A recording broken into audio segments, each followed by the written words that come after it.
जेन द्यौरुग्रा पृथिवी च दृढ़ा जेन स्वस्थवितं जेन नाकः जो अंतरिक्षे रजसो विमानः कस्मै देवाय हविषा विधेम।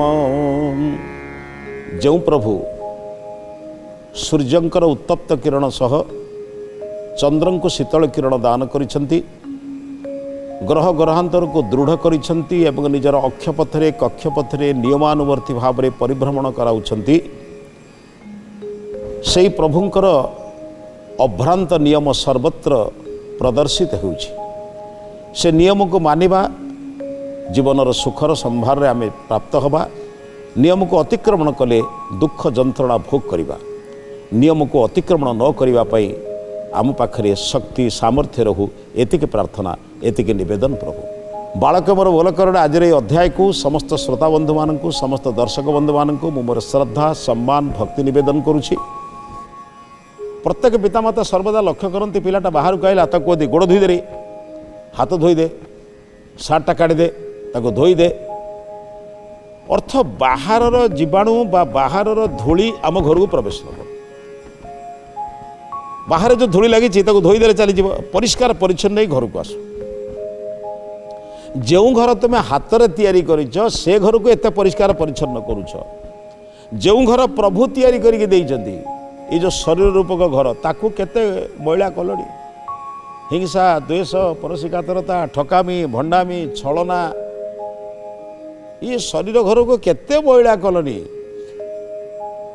जन भक्त महेंद्र कपूर गायला बड़ी मैली चादर ओढ़ के कैसे द्वार तुम्हारी जाऊं, हे पावन परमेश्वर मन ही मन शरमाऊं। मने मने शरमी जाऊँगी केते शरीर को मैला कर सारे। तेणु बंधु चेष्टा करंतु निजर शरीर रूपक ये मंदिर रे परमपिता प्रभु बसिचंती ये शरीर भितरे। आत्मा जदि होउची रथी से आत्मा भितरे परमात्मा अवस्थान अच्छी। ये शरीर रूपक घर को केबे मैला करंतु नहीं। जमिति बाहरर धूली कणा घर को अपरिष्कार करे, सेमिति बाहरर विभिन्न प्रकार ईर्षा द्वेष आसक्ति लोभ मोह आम शरीर को नष्ट करे। गोटे ग्लास क्षीर रे गोटे बिंदु विष पकेले जेमिति सारा ग्लास टी विष हो जाए, सेमिति जीवन सारा संचित करथिबा पुण्य कर्म रे भल कर्म रे जदि टिके दोष दुर्बलता दूर हो जिव आसे आसी पाखरे पहुँची जीव ताले सबु सद्गुणा गुड़ा दूर हो। टिके चेष्टा करंतु जेमिति जीवन को जेमिति सेगुड़ी आम पाख न आसु दूरे रहू। खराब काम गुड़ा दूर रहू, भल काम निकट को आसू। परे पेहि मनस्पाप किंग असस्तानि संसचि वेदर मंत्र कहते। परे ही त्वांग न कामये शत्रु भलिया मु तते भी चाहू नाही। चेष्टा कले कहीं आसिक कौन क्षति करुचे आम अनेक चेष्टा करुचे आम केमी खराब गुण आम पाख न आसू। जब चेष्टा कले भी आसी जाऊँ। दिने गुरु निकट में छात्र मैंने अपराह्न बसी शंका समाधान कर अति साधारण से दिन गुरु प्रत्येक पिला विभिन्न आख्यायिका माध्यम विभिन्न दृष्टिकोण में उदाहरण दियंती। शिष्य मैंने से दिन प्रश्न कले कहले गुरुदेव कहीं कौन के चाहे मत जन अनार्य कहू अशिष्ट कहू अभद्र कहू एक कहीं चाहती कहले कहीं चाहती ताले से अभद्र काम करुच्ची कहीं अशिष्ट काम करुच्ची कहीं अनार्य होउची कहीं कहीं तो कहूना। जदि गोटे भल जो लोक को आप कहे तो भाया अभद्र कहे से साइंस रागी जाऊँगी कहीं भद्र हबार योजना ता भर अच्छी ना। भद्र अभद्र यार पार्थक्य से जानी। भद्र कहले सम्मान मिले अभद्र हेले सम्मान जाए तो जानी। से तो अभद्र कहले कष्ट लगुच भद्र कहले भल लगुच। ताले एस सत्य भी से खराब काम करुच्ची किमिति कहले सबूर मूल कारण हूँ आसक्ति। कहले कौन गुरुदेव कहले आसक्ति कहले तथा बुझेनि। कहले कौन बुझीपार रे मनुष्य किछि लोक प्रति गोटे दुर्बलता थाए, किछि विषय प्रति दुर्बलता थाए, किछि व्यक्ति प्रति दुर्बलता थाए, किछि वस्तु प्रति दुर्बल होता है। से दुर्बलतार वशवर्ती हेई से सबू जानी थिले भी भूल करे। जानामि धर्मम नचमे प्रवृत्ति ଜାନାମ୍ୟଧର୍ମମ୍ ନଚମେ ନିବୃତ୍ତି। ଧର୍ମ ଜାଣୁଛି ପ୍ରବୃତ୍ତ ହେଉନାହିଁ, ଅଧର୍ମ ଜାଣୁଛି ନିବୃତ୍ତ ହେଉନି। କାହିଁକି ନା ପ୍ରଭୁଙ୍କର ବାକ୍ୟକୁ ବୁଝୁନି। ପ୍ରଭୁ ଯେଉଁ ବିବେକ ରୂପର ବାକ୍ୟ ଦେଇ କଷଟି ଦେଇଛନ୍ତି, ନା ରେ ଏକଥା କରନା। ଦେଖନ୍ତୁ, ଦାନ କଲାବେଳେ ଉତ୍ସାହ ସୃଷ୍ଟି ହେଉଛି, ଚୋରି କଲାବେଳେ ଲଜ୍ଜା ସଂକୋଚ ସୃଷ୍ଟି ହେଉଛି। ଆଉ ମାନୁନାହାନ୍ତି ଲୋକ, କ'ଣ କରିବେ? କହିଲେ ଗୁରୁଦେବ ତଥାପି ବୁଝନ୍ତୁ। କହିଲେ ବୁଝିପାରିଲନି? ଆମର ତ ବର୍ତ୍ତମାନ ମହାଭାରତର ପାଠ ପଢ଼ିଛି, ବର୍ତ୍ତମାନ ତ ଚାଲିଛି। ବର୍ତ୍ତମାନ ଗୁରୁକୁଳରେ ସନ୍ଧ୍ୟା ସମୟରେ ଯେଉଁ ଗ୍ରନ୍ଥର ଆଲୋଚନା ହେଉଛି, ସେ ଗ୍ରନ୍ଥଟି ମହାଭାରତ ଚାଲିଛି ବର୍ତ୍ତମାନ। ତମକୁ ତ ପ୍ରତି ପଦରେ ତମକୁ ବୁଝେଇଛି। ଆଚ୍ଛା କହିଲ, ଧୃତରାଷ୍ଟ୍ର ଆଖିରେ ଅନ୍ଧ ଥିଲା ସିନା, ମାନେ ଅର୍ଥ ଚକ୍ଷୁହୀନ ଥିଲା, କିନ୍ତୁ ବିଚାରରେ ତ ଚକ୍ଷୁହୀନ ନଥିଲା, ଅର୍ଥ ବିଚାରରେ ତ ହୀନ ନଥିଲା ନା। ଦୃଶ୍ୟ ଜଗତକୁ ଦେଖିବାରେ ଅକ୍ଷମ ଥିଲା, କିନ୍ତୁ ସତ୍ ଅସତ୍ ବିଚାର କରିବା ରୂପକ ମସ୍ତିଷ୍କରେ ତ ସେ ଅକ୍ଷମ ନଥିଲା ନା। କେବଳ ଆସକ୍ତି ନିଜର ବଡ଼ ଜ୍ୟେଷ୍ଠ ପୁତ୍ର ଦୁର୍ଯ୍ୟୋଧନ, ତାକୁ ପ୍ରତିବାଦ କରିପାରୁନଥିଲା। ମୋ ପୁଅର ଅମଙ୍ଗଳ ହେଇଯିବ କି? ଶାସ୍ତ୍ରରେ କୁହାଯାଇଛି, ଲାଳନ କରିବା, ଆସକ୍ତ ହେବା, ଜିଦ୍ଧି ମାନି ନେବା, ପିଲାମାନଙ୍କର ଜୀବନ ନଷ୍ଟ ହୁଏ। ଏସବୁ ସତ୍ତ୍ୱେ ବି ସେ ମାନିଲା ନାହିଁ। ତାର ପରିଣତି ସ୍ୱରୂପ ସମ୍ପୂର୍ଣ୍ଣ ବଂଶ ନଷ୍ଟ ହେଇଗଲା। କହିଲେ ବ୍ୟାସଦେବ ସତର୍କ କରାଇଲେ, କହିଲେ ତମର ଦୁଇଟି ପ୍ରକାର କାରଣ ଦୃଷ୍ଟିରୁ ଏ ଦେଶ ନଷ୍ଟ ହେଇଯିବ। ଦୁଇଟି ଆସକ୍ତି କାରଣ, ଗୋଟିଏ ହେଉଛି ଜ୍ୟେଷ୍ଠ ପୁତ୍ର ପ୍ରତି ଆସକ୍ତି, ଆଉ ଗୋଟିଏ ହେଉଛି ଗୋଟାଏ ଦୁଷ୍ଟ ଚରିତ୍ର ଶକୁନିକୁ ବିଶ୍ୱାସ। ତମେ ଜାଣିଛ ତାର ଭଉଣୀ ୟାକୁ ସମର୍ଥନ କରୁନାହିଁ, ଅର୍ଥ ସ୍ୱୟଂ ଗାନ୍ଧାରୀ ମଧ୍ୟ ତା କଥାରେ ଏକମତ ନୁହନ୍ତି, କିନ୍ତୁ ତମେ କାହିଁକି ନା ତମର ପୁତ୍ରକୁ ସେ ପରାମର୍ଶ ଦେଉଛି। ଗୋଟାଏ ବିଦ୍ୱାନ ବୀର ଦ୍ରୋଣ, ତାଙ୍କର ପ୍ରତିଭାକୁ କେବଳ ଭୀଷ୍ମ ଚିହ୍ନି ପାରିଲେ, ଦ୍ୱିତୀୟ ଲୋକ ଚିହ୍ନି ପାରିଲେନି। ଛାତ୍ରମାନେ ପଚାରିଲେ, କହିଲେ ଗୁରୁଦେବ କ'ଣ? କହିଲେ ତମେ ତ ମୁଁ କହିଛି, ତମକୁ ଜଣେଇଛି। ଯେତେବେଳେ କୂପ ଭିତରେ ପଡ଼ିଗଲା ତାଙ୍କର ପେଣ୍ଡୁଟା, ପାଣ୍ଡବ କୌରବମାନେ ଖେଳୁଛନ୍ତି, ପେଣ୍ଡୁଟା କୂପ ଭିତରେ ପଡ଼ିଗଲା। ପିଲାମାନେ ବହୁ ଚେଷ୍ଟା କରୁଛନ୍ତି ପେଣ୍ଡୁଟାକୁ, ବଲ୍ଟାକୁ ଆଣିବା ପାଇଁ, କିନ୍ତୁ କେହି ଆଣିପାରୁନାହାନ୍ତି। ଗୋଟାଏ ସର ମାରିଲେ କୂପ ଭିତରକୁ, ଜଳ ଉପରକୁ ଉଠି ଆସିଲା, ପେଣ୍ଡୁଟି ପିଲାମାନଙ୍କୁ ନେଲେ। ଏଇ କଥା ଯାଇ ଭୀଷ୍ମଙ୍କ ପାଖରେ ଯେତେବେଳେ କହିଲେ, ପିତାମହ, ଆଜି ଜଣେ ବ୍ରାହ୍ମଣ ଏଭଳି ଭାବରେ ତାଙ୍କର ଯେଉଁ ଯାଦୁବିଦ୍ୟା ଦେଖେଇଲେ, ତାଙ୍କର କରାମତି ଦେଖେଇଲେ, ଭୀଷ୍ମ ଜାଣିଛନ୍ତି କାହା ପାଖରେ ଏ ବିଦ୍ୟା ଅଛି। ସଙ୍ଗେ ସଙ୍ଗେ ଜାଣିନେଲେ, କହିଲେ ସେ ନିଶ୍ଚିତ ଦ୍ରୋଣ ହେଇଥିବେ। ତାଙ୍କୁ ଡାକିଲେ, ଉଭୟଙ୍କୁ ପାଠ ପଢ଼େଇଲେ, କୌରବମାନଙ୍କୁ ପଢ଼େଇଲେ, ପାଣ୍ଡବମାନଙ୍କୁ ପଢ଼େଇଲେ। ଆଚ୍ଛା, ଏକା ଗୁରୁର ଶିଷ୍ୟ ଦଳେ କାହିଁ ଏପରି ତିଆରି ହେଲେ? ସବୁ ଦୁଃଖ, ଦୁର୍ନିପାତ, ଦୁର୍ଗୁଣ ସବୁ ନେଇଗଲେ, ସବୁ ଦୁର୍ଯ୍ୟୋଧନ, ଦୁଃଶାସନ, ଦୁର୍ଯ୍ୟୋଧ। ଆଉ ଦଳେ ଜୀବନରେ ସବୁ କଷ୍ଟକୁ ସହିଲା ପରେ ବି କେବେ ଅସତ୍ୟ କରିନାହାନ୍ତି, ସତ୍ୟର ଅତିକ୍ରମଣ କରିନାହାନ୍ତି, ଧର୍ମକୁ କେବେ ହତ୍ୟା କରିନାହାନ୍ତି। ସେଇଥିପାଇଁ ସେ ଧର୍ମରାଜ ହେଲେ। ହାରି ଯାଇଛନ୍ତି ବରଂ ଜୀବନରେ କେବେ ସତ୍ୟକୁ ହରେଇବାକୁ ଚେଷ୍ଟା କରିନାହାନ୍ତି, ସବୁବେଳେ ସତ୍ୟକୁ ଜୟ କରାଇଛନ୍ତି। ସେଇ ଦ୍ରୋଣ ନିଜର ପ୍ରିୟ ଶିଷ୍ୟ ଅର୍ଜୁନଙ୍କୁ ସମ୍ମାନ ଦେବା ଉଦ୍ଦେଶ୍ୟରେ ଗୋଟାଏ ଶବର ପାଖରେ ପ୍ରତିଭା ଥିଲା, ଯେଉଁ ପ୍ରତିଭାକୁ ଦେଖିଲା ପରେ ନିଜର ପ୍ରିୟ ପୁତ୍ରକୁ, ପ୍ରିୟ ଶିଷ୍ୟକୁ ସମ୍ମାନ ଦେବା ଉଦ୍ଦେଶ୍ୟରେ ତାକୁ ପଦାନତ କଲେ, ଦକ୍ଷିଣା ମାଧ୍ୟମରେ ତାକୁ କଷ୍ଟ ଦେଲେ। କେବଳ ଆସକ୍ତି ତ କ'ଣ ମିଳିଲା? ସେସବୁ ସେଇ ଶିଷ୍ୟ ତାଙ୍କୁ ମାରିଲା। ଏଇ ଆସକ୍ତି, ଦ୍ୱିତୀୟତଃ ନିଜର ପୁତ୍ର ପ୍ରତି ଅତ୍ୟଧିକ ଆସକ୍ତି। ଚିନ୍ତନ କଲେ, ମୁଁ ଏ ସାମାନ୍ୟ କଥାରେ, ଆପଣ ଜାଣିଛନ୍ତି ଏ ଆସକ୍ତି କେଡ଼େ ବଡ଼ କଥା କ୍ଷତି କରୁଛି। ଗୁରୁ କହିଲେ, ବାପା ଜୀବନରେ ଚେଷ୍ଟା କର ଇଏ ଆସକ୍ତି ଠାରୁ ଦୂରେଇ ଯାଅ। ମୋ ପୁଅ ମୋ ଝିଅକୁ ମୁଁ ଭଲ କରିବା ପାଇଁ ଯେତେ ଦୋଷ କଲେ ବି ସେମାନେ ଭଲ, ସଂସାରରେ ଯେତେ ଅନ୍ୟମାନେ ଭଲ କଲେ ବି ସେମାନେ ଖରାପ। କାହିଁକି ନା ସେ ମୋ ପୁଅ ମୋ ଝିଅ। यही सामान्य त्रुटि विच्युति लोके केड़े केड़े अन्याय करुछंती। निज पुत्रर भूल को ढांकी दे आपण निया को अंटी बांधिले से वस्त्र पड़ब सीना किंतु निया केबे लिभिबने। भूल को आपण आसक्ति बसत जेते लुचेबे से पुत्र कन्या माने तुमर कोठी हेबे, तुमको सम्मान देबे, केबे सम्मान देबेनी। गोटाए हाथी को मारिबा को पड़िला केवल द्रोण को मारिबा पई, कारण से दिन द्रोणंकर शराघात रे पांडव मानक शिविर रे हाहाकार पड़गला। सैन्य माने समस्ते जेमिति पशु काटिला भली कटा ही गले, पड़गले समस्ते। हजार हजार सैन्य मानकर जेतोले मृत्यु, कौनसी वीर तांको सम्मुखरे ठिया हेबाकु शक्ति सामर्थ्य पाइले नाही। पांडव माने भाविले आज बोधे युद्ध समाप्त हो। गुरु द्रोण जेपरी भाव युद्ध करुचंती। कृष्ण पाखे पहुंची जेतोले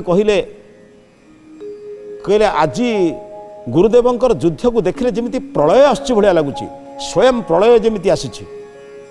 आज तांको अस्त्र निस्तार नाही, जहा ऊपर बाजुछि जेपरी भाव बाजुछि ताहा ही सर्वदा सफल होउछि। आज ही समाप्त हो युद्ध। कृष्ण कहले निजर भाई बंधु कुटुंब पाई तुमको मिथ्या कहवाक पड़िबो। जे जीवन जाक प्रतिज्ञा करथिले मिथ्या कहिबी नाही, धर्म को अतिक्रमण करिबी नाही, बरং मृत्यु लाभ करिबी, असत्य कहिबी नाही। ये भी मध्य आसक्ति मु मानुछि। ए क्षेत्र में संसार उपकार हला। कृष्ण बुझेइले कहले धर्मराज धर्म को रक्षा करिबा पई तुमको मध्य एई काम करिबाक पड़िबो, कारण अधर्मी मानक विनाश न करिबा पर्यंत धर्मर प्रतिष्ठा खाई परिबो नाही। साधु मानकर परित्राण सेतेबेले हबो दुष्ट मानकर दलन हेले। दुष्ट दलन न हेले संथ पालन खाई परिबो नाही। परित्राणाय साधुनाम विनाशाय च दुष्कृताम। दुष्कृत मानकर विनाश आवश्यक, सेति तुमको छल करिबाक पड़िबो। टिके छलना बड़ कष्ट रे अत्यधिक अनुरोध सत्वे एकमत हेले। सेतिपाई गोटे अश्वस्थमा नामक हाथी को मरिबा को पड़िला, जीवन दान दबा को पड़िला। ताकू मारी दिया गला।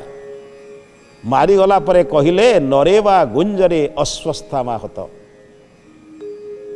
कहले केवल यही कथा तो सेतबेले बुझिले नहीं। युधिष्ठिर कहीदेले संगे संगे अस्त्र त्याग कले। बहु दिन क्रोध थिला, हत्या कर आरंभ करदेले। कौन पई? चेष्टा करि पारि थांते, सत्य को उपलब्धि करिया पई यत्न करि पारि थांते। छोटिया छोटिया कथारे निजर भाई मानकर मृत्यु आखि आगे देखिला सकुनी।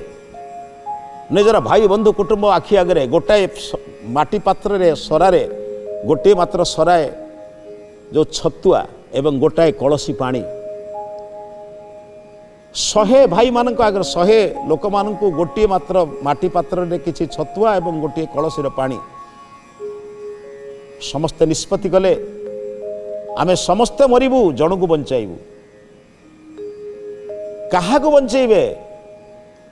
से देखिले जे प्रतिशोध नहीं पारिबो। प्रतिशोध नबार क्षमता केवल तांकरी पाखरे थिला। सेतिपई आखि आगरे मृत्यु देखिले। निजर निजर लोक गुड़िक आखि आगरे मरुचंती देखिले। कहले मु जमिति मोर भाई बंधु कुटुंब निजर लोक मो सम्मुखरे मरिवार देखुची। प्रत्येक दिन केवल कारागार रु शब गला। आज 3 जन शब निजर लोक विदाय देला बेले आखि छल छल करुला बेले आउरी किछि दुर्बल आउरी किछि शीर्णकाय व्यक्ति मान को देखुला सकुनी आखि आगरे। एगो देखिके भी से छतुआ टिक खाई कलसीर पानी पीकी बंचुला। काहेकि ना प्रतिशोध नब केवल आसक्ति द्वारा। कारण मु प्रतिशोध नेबी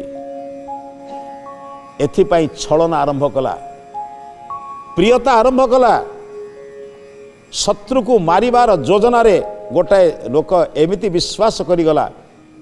जहार वंश को मारिथिला से विश्वास कला जे एई लोक मोर उपकार करिवो। शेष को तार कपट पाशा जिते प्रकार आसक्ति, धन प्रति आसक्ति, पदवी प्रति आसक्ति, राज सिंहासन मु अन्य मान को देवी नहीं। सेतिपाई जतु गृह रे माने केते अर्थ व्यय तैयारी हला। जतुगृह भाई मान को मारिबार योजना करागला। शिष्य पचारे कहले गुरुदेव कहले जदि से दिन जदि जानी न थांते ताहले से दिन मृत्यु होई थांता। विदुर जानी थिले बोली सुरक्षा कले। शिष्य पचारे गुरुदेव ये आसक्तिर कौन अंत नहीं? गुरुदेव कहले बापा मु तुमको पचारुची देहरे दाग टिके लगे सांगे सांगे साबुन रे सर्फ रे परिष्कार कर दौच। घर रे गोटे दाग लगे पानी मारी ताको सफा कर दौच। जीवन रे छोट छोट जिनस गुड़िक आमे केमिति पदान्नत होउछु तळकु जाउछु चिंतन करि परिबो नै। छोट छोट जिनस रे छोट छोट कथा रे केवल मु मोर भावना मु भावुची जे मोर प्रिय लोक माने बंचंतु संसार समस्ते मरीगले भी दुख नहीं। कहले गोटे मात्र एक साधना एवं गोटे मात्र प्रार्थना प्रभु जदि मते जेमिति दुख लगुच अन्य लोक को सेमती दुख लगुव ये उदार हृदय न होबा पर्यंत तमे केबे आसक्ति मुक्त हो पार नहीं। तार भी उदाहरण देले कहले उदार हृदय जानुछंती निज आखि आगरे जड़े क्षत्रिय मना करि पारि थांते जेतेबेले बसा खेलिबा पई आमंत्रण आसिला मना तो करि पारि थांते किंतु क्षत्रिय दृष्टि से आमंत्रण को मना करि पारले नाही। किंतु जेतेबेले बारंबार बारंबार बाजी लगौथिले संपत्ति रे बाजी लगेला दुख नथिला संपत्ति चली गले बुद्धि अच्छी पुणी संपत्ति आनी हबो। जेतेबेले विभिन्न प्रकार पद पदवी दासत्व स्वीकार करिवार कथा आसिला से दासत्व स्वीकार करने भितर से तो एकुटिया दासत्व स्वीकार करि थांते किंबा अन्य भाई माने प्रतिवाद करि थांते। आपन को आम ज्येष्ठ भ्राता बोली भाविचु अर्थ आपण आमको जेउठी जेमिति विक्रय करदेले विक्रय हो जिवो किंतु आसक्ति कौन ना ज्येष्ठ भ्राता कहउछंती। ठीक अच्छी मानिले समस्ते मानिबा भितरे जेतेबेले समस्त प्रकार कष्ट को युधिष्ठिर हसी हसी सहूथिले कहीं से जानुथिले रात्रि कष्ट को अतिक्रमण न कले दिवसर से सूर्यालोक को देखा संभवपर नुहे। अन्याय ध्वंस हम निश्चित। जोगेश्वर कृष्ण केवल गोटे आसक्ति सत्यर रक्षा हो से द्वारकार अधिपति राजा होते भी 5 खंड ग्राम मागिबा उद्देश्य रे दूत भाव में आसिले। दूत बोले सेवक केवे राजा भाव में आसी नांती राजा हिसाब से आसिक आउ जने राजा को से अनुरोध करना। पांडव मान दूत ही आसिले। यह परिहास अन्य मान को लगी पारे किंतु आसक्ति हूँ सत्यर रक्षा हो तांकर लाभ नुहे। पांडव जीति कौरव जीति कृष्णकर कौन लाभ होता लाभ सत्यर होता सत्यर विजय हम यही आशारे आउ से जानी थरे महाभारत युद्ध हेले भारतर अवनति केमिति हम वेद वेदांत नष्ट हो शास्त्र नष्ट हो ज्ञानी माने नष्ट हो सब ज्ञानी नष्ट हेले द्रोण नष्ट हेले भीष्म नष्ट हेले कृपाचार्य नष्ट हेले समस्ते युद्ध चलीगले रहिले जो माने से माने कौन हेले वर्ण शंकर हेबे आम गीतार पढ़ुचु से माने वेद को जानी पारिबे नहीं। वेद जा न कहि मुखे प्राणिता करे आत्मसुख बल विभिन्न प्रकार शास्त्र विभिन्न उदाहरण दे शास्त्र को कदर्य करेंगे से ये आशंका रखुते तथापि चेष्टा कले किंतु मानी दुर्योधन मानलानी। सिंहासन प्रति जो आसक्ति मु राजा हेबी अन्य क्या राजा करदेवी ना मु क्षमतार बलय भितर रही समस्त को शासन करी मु क्या द्वारा शासित हेबी ना यही जो भयंकर आसक्ति मनुष्य बुझीपारे नहीं निजर मन को जे नियंत्रण करि पारे नहीं निजर इच्छा को जे शासन करि पारे नहीं सी कौन अन्य मान को शासन कर मोर इच्छा कहूँ अन्य मान को पददलित करी मु राजा हेबी ये इच्छा को तो जय करि पारे राज्य को कौन जय करि पारिबे। कृष्ण आसिले अनुरोध कले हेले राजसिंहासन आसक्ति बल कृष्ण को बंदी करने को वर चेष्टा कला कि मानलानी। कृष्ण को तो बंदी करने दूर कथा संपूर्ण राजसभा चकित है जो सुदर्शन चक्र प्रतिभा देखले गुरु कहले बापा मु तुम मान एक कहबार कारण हूँ प्रलोभन आकर्षण बेले बेले मनुष्यर सत्य को नहीं जाए जमिति सूर्य किरण जल को टाणी निए प्रखर सूर्य किरण जलीय अंश को बाष्प आकार नहीं जाए सेमिति प्रलोभन आकर्षण आसक्ति मनुष्य भितर थिबा विद्या बुद्धि को चोरई लिए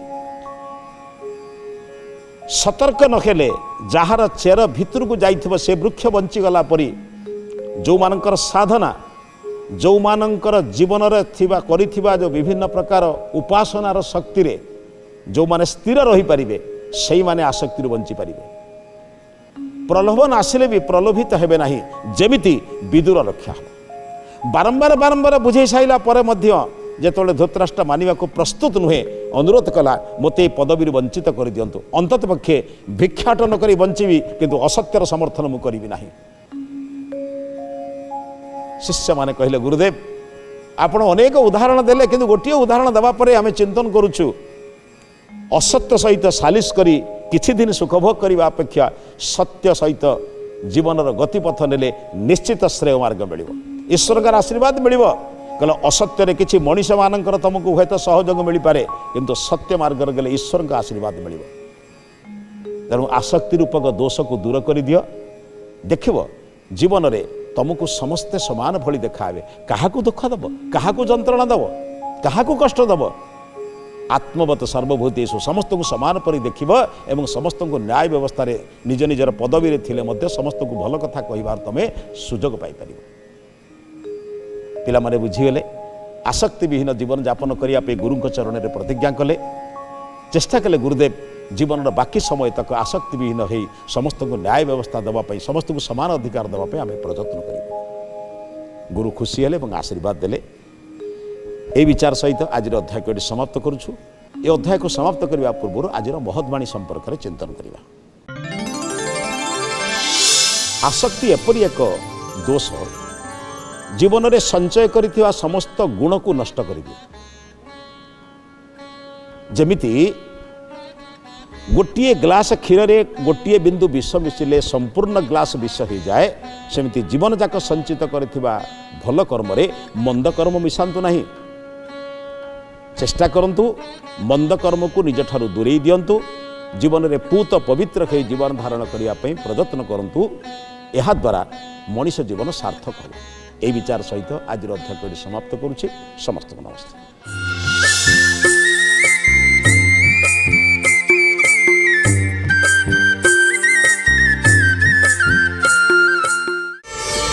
प्रार्थना आम आनंदर उत्स।